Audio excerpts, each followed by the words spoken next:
प्यारे बहनों और भाइयों, मेरा नमस्कार स्वीकारो। देखिए, आज हम आपके लिए बता रहे हैं कि आप इसी जन्म के पाप और पूर्व जन्म के पापों को कैसे समाप्त कर सकते हैं। तो देखिए,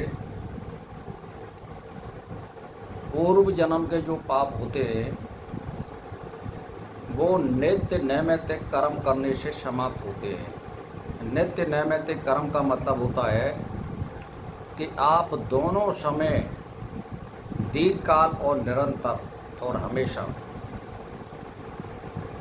परमात्मा का ध्यान और चिंतन सुबह और शाम सही समय पे करिए।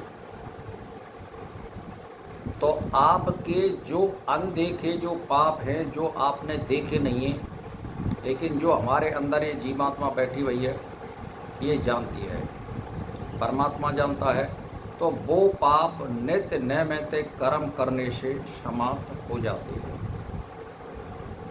अच्छा, और जो हमारे देखे हुए पाप हैं, जो इसी जीवन के पाप हैं, वो तप और त्याग और तपस्या करने से समाप्त होते हैं। जैसे 11 का व्रत करना, नवरात्रां का व्रत करना, या अन्न को छोड़ देना, या एक समय भोजन करना, तो ये व्रत आते हैं इसमें। या एक पांव पर खड़े होकर के तपस्या करना, या खड़ेश्वरी ले लेना, ये सब क्या होता है कि ये जो तप किए जाते हैं वो देखे भय पाप इससे ख़त्म होते हैं। जैसे मान के चलिए, आपने चोरी कर ली और चोरी हमने हजम भी कर ली, लेकिन परमात्मा जानता है कि आपने चोरी करी है और उसका आपको दंड नहीं मिल पाया है, तो वो इस तप के द्वारा चुकाया जा सकता है।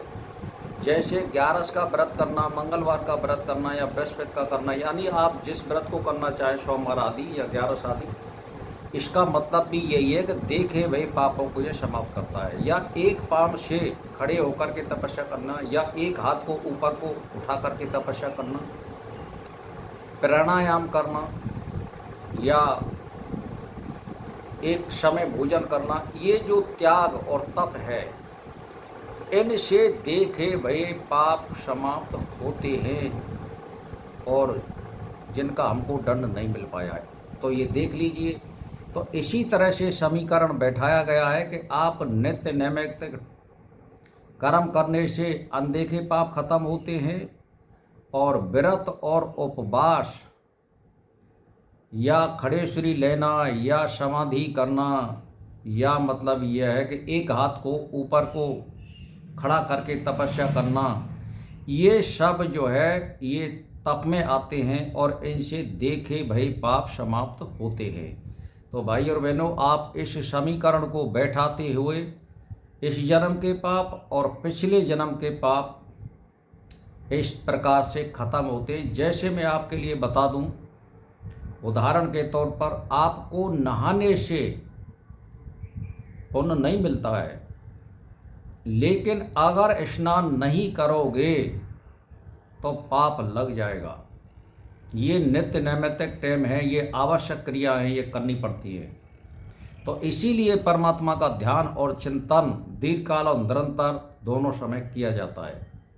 तो यदि आप नहीं करोगे तो पाप लगेगा।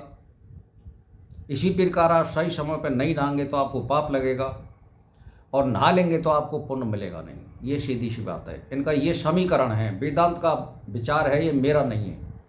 ये मैं वेदांत के अनुसार ही बोल रहा हूँ, और वेदांत में जो आया है मैं उसी को आपसे कह रहा हूँ, और मैं अपनी तरफ से कोई लाग लपेट नहीं बता रहा हूँ यहाँ। तो यही सिद्धांत है, इसी आधार पर चलना पड़ता है। जो ऋषि मुनि ने रास्ता बता दिया है हम उसी पर चल सकते हैं, अपने आप कोई रास्ता अलग से नहीं बना सकते। तो इसीलिए मैं आपसे यही अनुरोध करना चाहता हूँ, दुनिया की बहकाई में बताइए। यूट्यूब पर वीडियो बहुत आ रहे हैं, लाखों करोड़ों आ रहे हैं, लेकिन ज़्यादातर वो केवल सब्सक्राइबर बढ़ाने के लिए, आपको बहकाने के लिए, बस इतना ही मतलब है उनका। वो कोई सत्य बात नहीं बता रहे हैं। हाँ, सत्य वाले वीडियो भी आते हैं, लेकिन ज़्यादातर बहकाने वाले आते हैं। तो इसीलिए आप सावधान रहिए। अपना जो सनातन धर्म है इसके ग्रंथों को पढ़िए। जैसे 4 वेद है, 6 शास्त्र हैं, 18 पुराण है, भागवत है, गीता है, रामायण है, वशिष्ठ है, वेदांत है, ब्रह्मसूत्र है, तो आपको बहुत कुछ मिलेगा। साधु संगत करिए और उनसे कुछ सीखिए, सज्जनों का संगत करिए, बुरे आदमी और नशेबाजों से आप हमेशा दूर रहिए। तो मैंने आपको यही बताया है कि अगले जन्म के पाप और इस जन्म के पाप किस प्रकार ख़त्म होते हैं। एक ही चाबी है, दोनों समय परमात्मा का ध्यान और चिंतन करिए और दीर्घ काल और निरंतर करिए, और कोई एक व्रत ले लीजिए, सप्ताह में करिए जरूर। ये दोनों प्रकार का समीकरण बैठ जाता है और इस जन्म के और पूर्व जन्म के पाप इनसे समाप्त होते हैं। ये शास्त्र कह रहा है, मैं नहीं कह रहा हूँ। तो भाई और बहनों, मेरा इसी के साथ नमस्कार स्वीकार हो।